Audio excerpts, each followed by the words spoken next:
안녕하세요. 엉성쌤입니다. 자, 오늘은 무슨 말을 해볼 거냐? 실제로 그냥 일반적인 90% 학생들이 해야 할 수 있는 공부 방법을 먼저 좀 알려드릴까 합니다. 진짜 10%가 되고 싶으면 10%들이 하는 걸 따라하는 것도 좋죠. 할 수 있다면. 근데 할 수 없다면 할 수 있는 부분만 해보는 거죠. 먼저 중학생들을 먼저 찍을 거고요. 그리고 추후에 고등학생들은 또 따로 함께 자료와 함께 올릴 겁니다. 생김에 한번 제가 학생들한테 얘기하는 그것들을 한번 영상으로 담아봤습니다. 어떻게 공부를 해야 되느냐?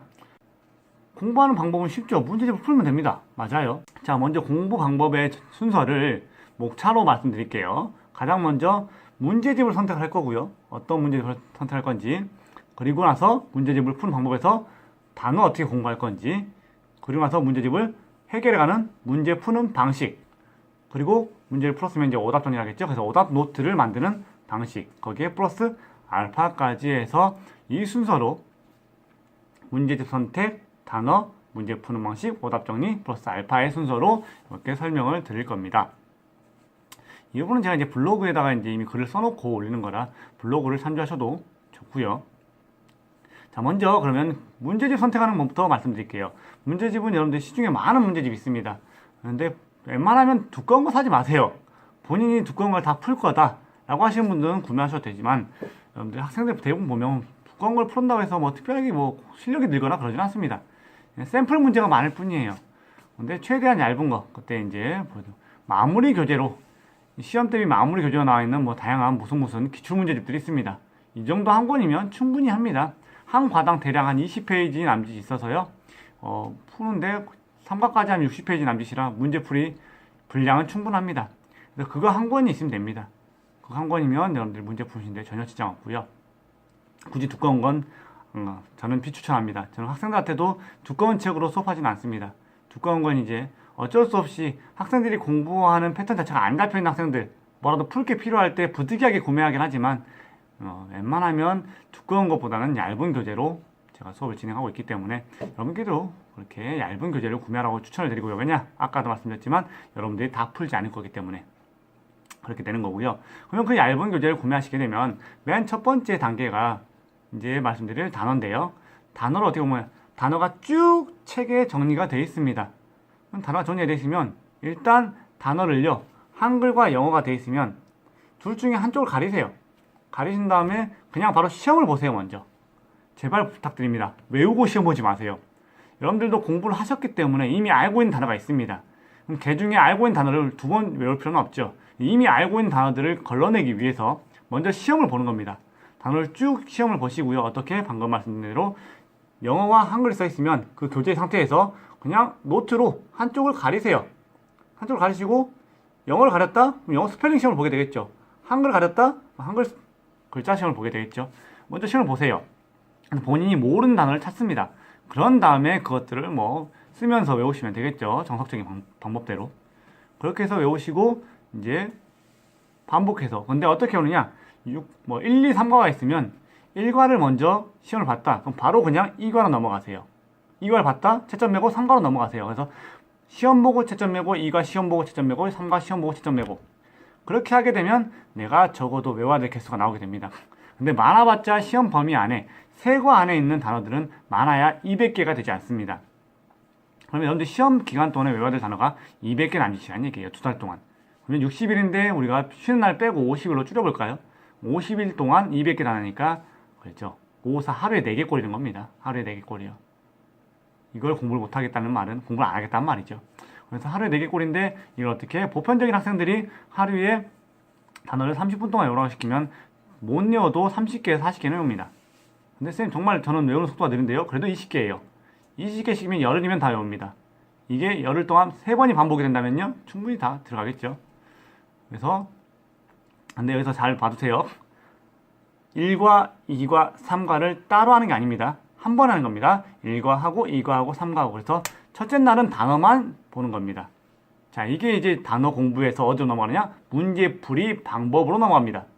문제를 푸실 때 단어를 외웠던 것과 똑같이 1과 단어 외우고 2과 외우고 3과 외우고. 그래서 첫날은 단어만 다 외웁니다.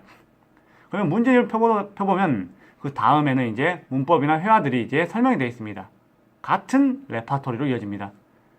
단어, 문법, 회화, 문제. 단어, 문법, 회화, 문제. 그래서 과별로 이게 반복됩니다. 그렇기 때문에 첫날은 단어를 외우셨으면 이제 둘째 날은 1과 2과 3과의 각각의 문법을 한 페이지 또는 두 페이지에서 같은 범위를 푸시는 겁니다. 분량은 최소 한 장에서 두 페이지요. 한 장에서 한 장 반을 추천드립니다. 왜냐? 우리가 시험 볼 때 45분에서 50분을 보는데 그때 30문제가량을 시험을 보죠. 그러면 평상시에 문제집을 풀 때도 항상 그 패턴을 몸에 익히시는 겁니다. 그래서 45분에 30문제가량을 풀 수 있도록. 그러면 문제집에 문제수가 한 장이면 대충 12문제 남짓이 들어가 있습니다. 그러면 많아야 12문제니까요. 적으면 8문제도 있거든요. 그러면 38은 24에서 36문제, 평균 내보면 30문제가량이 들어가 있죠. 그래서 하루에 1과 한 장, 2과 한 장, 3과 한 장 해가지고 하루에 3장꼴로 풀게 되시는 겁니다. 그런데 선생님, 저희 학교는 2과만 시험 보는데요. 그러면 한 장 반씩 2과를 시험 보시면 되겠죠. 그렇게 해서 한 과씩 문제를 한 장씩 풀게 되시면 하루에 3장, 딱 50분 공부 분량이 나옵니다. 자, 그렇게 푸셨어요. 그러면 50분 동안 푸셨으니까 이제 뭘 하면 됩니까? 채점을 매시는 거죠. 채점은 당연히 내가 매는 겁니다. 누군가에게 매달라고 하실 필요 없어요. 왜? 문제를 풀어놓고 내가 어떤 걸 틀렸는지 확인을 해야 기억에도 오래 남는 겁니다. 그래서 채점까지 매신 후에 하면 이제 틀린 게 나오겠죠. 그럼 틀린 걸 이제 뭐 한다 이제 그 다음으로 오답 정리를 해야겠죠. 그럼 오답 정리는 왜 하는 거냐? 오답 정리라는 건 여러분들 뭐 틀린 이유를 쓰시던가 맞는 이유를 쓰시던데 뭐 이런 건 제 기준으로는 개인적 기준으로는 큰 의미가 없습니다. 오답 정리는 어떻게 개념을 잡으셔야 되느냐? 오답 노트라는 건 새로운 문제집, 나만의 문제집을 만든다고 생각하시면 됩니다. 문제집은 풀라고 있는 거죠. 그렇죠. 내가 틀린 문제들을 문제집이 있으면 새로운 내 노트에 틀린 문제들만 그대로 옮기는 겁니다. 뭐 하기 위해서? 풀기 위해서. 그럼 언제 푸느냐? 오답 정리를 하면서 여기다가 뭐 어떤 필기를 하지 마세요. 그냥 문제만 옮기시는 겁니다. 그리고 답은 맨 뒤에 답안지 문제집도 그렇죠. 맨 뒤에 답안지 있죠. 그래서 문제는 앞쪽에다 옮기고 맨 뒤에 답을 그 문제 순서대로 답을 써놓습니다. 그런 다음에 이 문제집을 다 풀게 됩니다. 우리가 문제집을 풀고 이제 더 이상 풀 문제집이 없죠. 그럴 때 이 오답 노트로 되어 있는 이 새로운 문제집을 푸시는 겁니다. 그렇게 되면 내가 몰랐던 것, 틀렸던 것만 다 모여있는 나만의 문제집이 되겠죠. 나에게 최적화되어 있는 문제집이 만들어집니다. 그렇게 이 문제집을 다시 푸시면 됩니다. 근데 또 틀리겠죠. 그럼 또 다시 뒤편에 다시 한번 오답 정리를 진행을 합니다. 이때 오답 정리는 거듭 당부드리지만 문제를 다시 풀 수 있게끔 쓰시는 겁니다. 그럼 여러분이 지문이 있는 문제를 틀렸다. 그러면 지문을 다 옮겨 쓰시면서 왜? 지문을 해석을 못했을 거니까. 아니면 지문에 있는 문장을 영어로 못 쓸 테니까.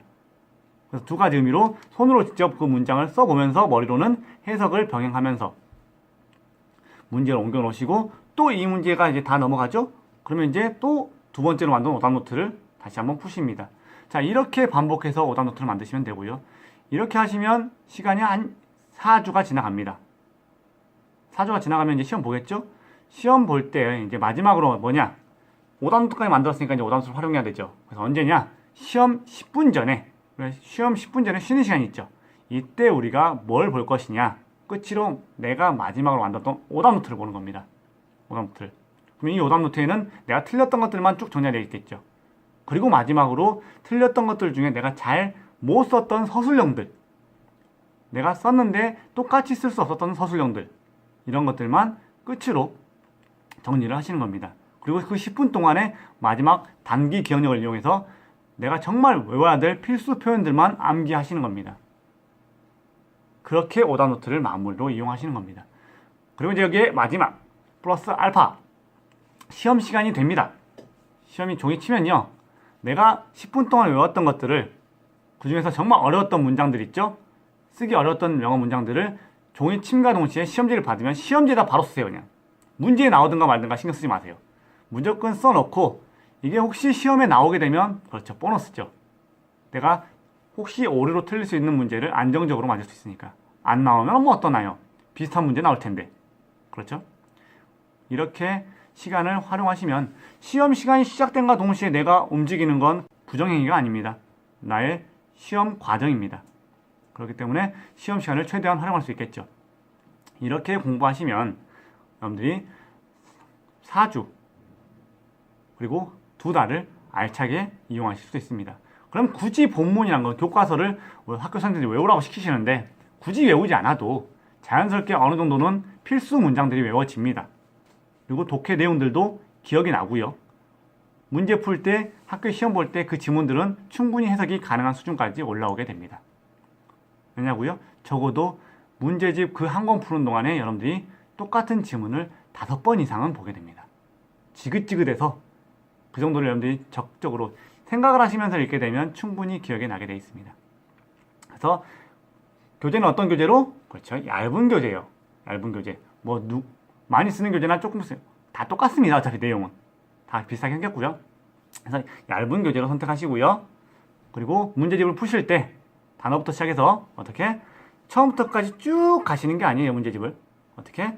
1과 2과 3과를 한 장, 한 장, 한 장씩 푸시는 겁니다. 너무 많이 풀지도 마세요. 제발.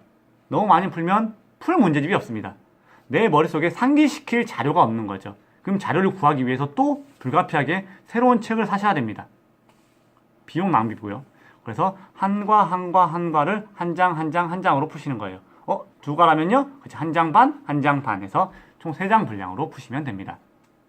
그리고 오답 정리는 왜 한다? 그죠? 새로운 나만의 문제집을 만드는 겁니다. 풀 수 있게끔. 거기다가 새로운 특별한 마킹하지 마세요. 모든 마킹은 책에다 하세요. 본책에다가. 그리고 문제 푸실 때 틀린 건 맞게, 맞은 건 제외하고 틀린 것들을 고치면서 푸시는 거고요. 오답 정리가 됐으면 이제 뭐 한다? 오답 노트를 문제집이 다 끝나면 다시 풀죠. 다시 푼 오답 노트는 또 틀리면 또 오답 노트 똑같이 합니다. 그리고 시험 전날에는 뭐 한다? 내가 쓸 수 없는 문장들을 마지막으로 한번 외웁니다.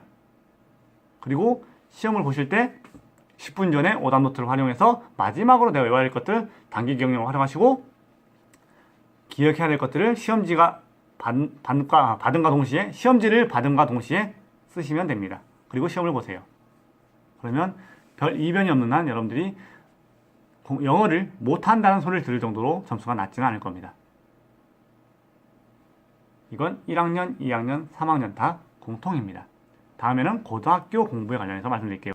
그럼 다음에 또 뵙겠습니다.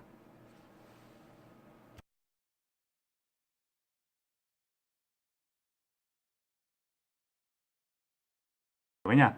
고등학교 교과서 타령하시는 분들 계신데 고등학교 영어 시험 보실 때 교과서 비중이 높은 케이스는요. 아주 오래전입니다. 최근에는 아시다시피 교과서가 아니고 모의고사 시험지나 문법 문제집을 병행하기 때문에 문제집을 위한 문제집은 그렇죠. 별도로 학원 선생님들, 별도로 출판사가 아닌 문제집을 만드는 외부 사람들이 만들기 때문에 중학교 교과 과정과는 다른 패턴입니다. 그래서 중학교 때 공부했던 패턴으로는 여러분들 시험 준비를 하시면 불가합니다. 반대로 모든 걸 외울 수 있는 머리가 있다면 가능합니다. 그래서 저는 10%만 할 수 있는 공부법이 아니고 90%가 할 수 있는 공부법을 말씀드리는 거예요. 90%가 할 수 있는 공부법 다 외운다는 건 그렇죠. 10% 위에만 할 수 있는 거죠.